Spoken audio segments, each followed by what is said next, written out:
Hello everyone welcome back to Somraj teaching hub. तो पिला माने आज आम कौन करवा देख ना आमर षष्ठ श्रेणी पिलाମାନଙ୍କର आमर कौन ना ग्रीष्मकालीन आमर कौन खरा छुट्टी होमवर्क आसी हॉलिडे होमवर्क आसी तार आम ए कौन भाषा साहित्य आरंभ करवा प्रश्नर सबू प्रश्नर सठिक उत्तर डिस्कसन करवा यही सब सब्जेक्ट रही चैनल तुमको मिल तेणु चैनल को सब्सक्राइब कर ऑल ऑप्शन क्लिक कर दिंतु ता सहित तुमर षष्ठ श्रेणी में सबकि चैप्टर एवं सबकि एग्जाम क्वेश्चन मिल तो चलते भिडियो को स्टार्ट करवा तापर को रखे जो मैंने बजन आम चैनल को सब्सक्राइब करना सब्सक्राइब कर ऑल ऑप्शन क्लिक कर दिंतु कारण जिते जेकोसी अपडेट वीडियो आसिले तुमने सर्वप्रथम पाइपर। प्रथम कही तुमको भल लगुवा जेकोसी ऋतु विषय 10 धाड़ी लेख आ वर्षा ऋतु में पल्लीर दृश्य चित्र अंकन कर रंग दिए कही देख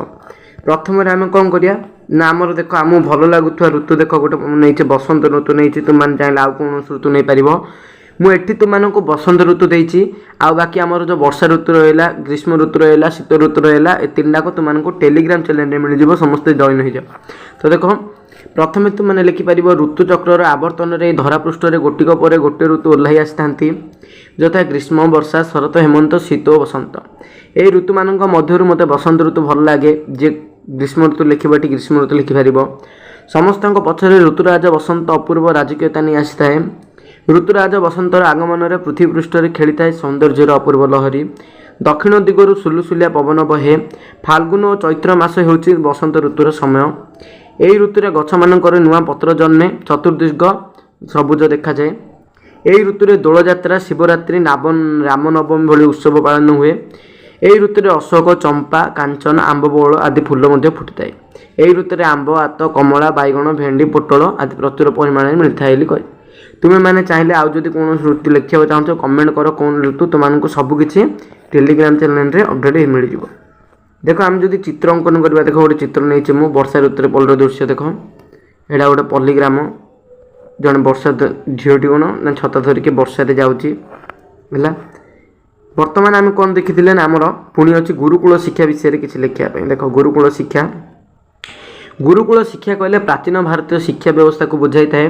जोठारे छात्र माने निज गुरुंक सह आश्रम रोते एवं सामग्रिक शिक्षा ग्रहण करते शिक्षागत शिक्षा सहित नैतिक आध्यात्मिक और व्यावहारिक विकास उपर गुरुत्व दि जाउथिला। गुरुकुल शिक्षा रे गुरु जड़े मार्गदर्शक भाव में कार्य करुले एवं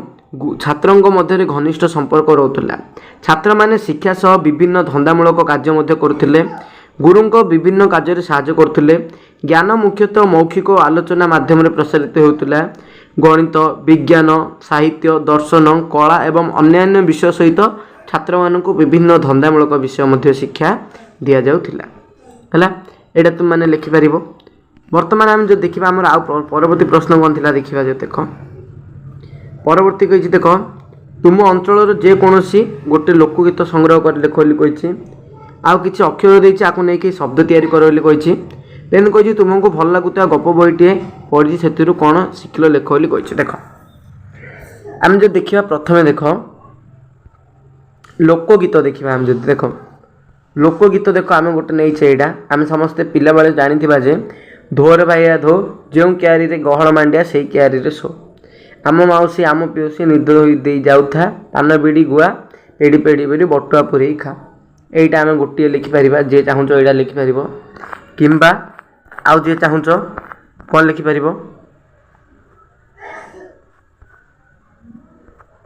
तो मैंने गोटे स्टांजा लिखिपर कि चाहिए देख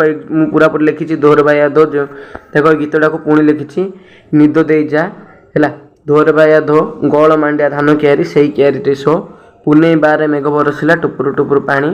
ए गीतटा पूरा लिखिपर चाहिए कि तुम अल्प लिखिपर कि सारू गछ मूले बेंगुलानी यहाँ सबुठार बहुत ही माने भल गोटे कौन आमर ग्रामांचल गीत तेणु यहीटा को लिखिले मत बहुत भल लगे यहीटा लिख समस्ते बुझला। देख से गीतटा ही परवर्ती प्रश्न कही किसी शब्द लिखा कहीं तो देख से गीतटा ही आम चलती है देन आम देखा जो देख शब्द नहीं कि किसी देखा देख देख शब्द नहीं कि देखा देख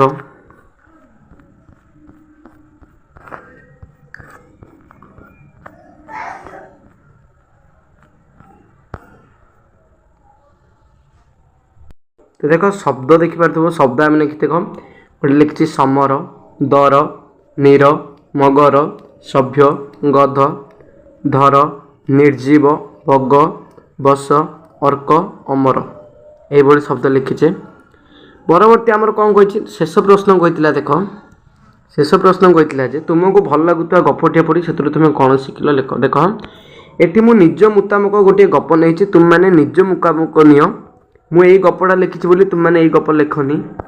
तुम मैंने देख टुआ टुई बही अच्छी तुम मैंने देखिपार नटिया कमेंट आजिकल आमर अपलोड हो गलानी समस्ते आजिकल तो डिजिटल जमाना जानते समस्ते नटिया कमेंट अपलोड हो गलानी सेटा समस्ते देखिकी किसी गोटे टुआ टुई लिखिपार किंबा हास्य रसावली बोली गोटे गीत गोटे गप बही अच्छी से तुम मैंने लिखिपार। तो देख कौन कही कर्म ही जीवन मानदंड महात्मा विदुर तांको महत् कार्य स्वर्ग को जाते समय बीतवा संगे संगे विदुर क्रमे दुखित जाना पड़ुले से चिंता करी एभली गोटे गप मुझे गपटी पढ़ले वीडियो लेंदी हो। तो देख यहाँ मुझे नीति शिक्षा बही गोटे कलेक्ट करके शिशु मंदिर जदि पिला माने पढ़ुथिबे केबे ताहले से माने शिशु मंदिर पढ़ुथिबा पिला माने जानथिबे जे एटा तांको नीति शिक्षा बही रे अछि पंचम श्रेणी नीति शिक्षा बही रे एठी अछि एटा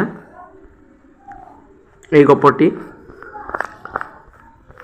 तो देखि पारथिबो गपटी चाहिए तुम मैंने लिखिपार पीडीएफ तुम मैं टेलीग्राम में प्रोवाइड करदेवी किंबा जो मैंने चाहो वीडियो को स्टॉप करके लिखिपार किंबा सबुठ बेस्ट मुझे कहि माने निजे निजे निजको जो गप भल लगुच से कलेक्ट कर कहीं निजको भल लगे गप कलेक्ट कले निजे ता विषय रे जदि पचारे किए से दी धाड़ी कहीपर बुझला।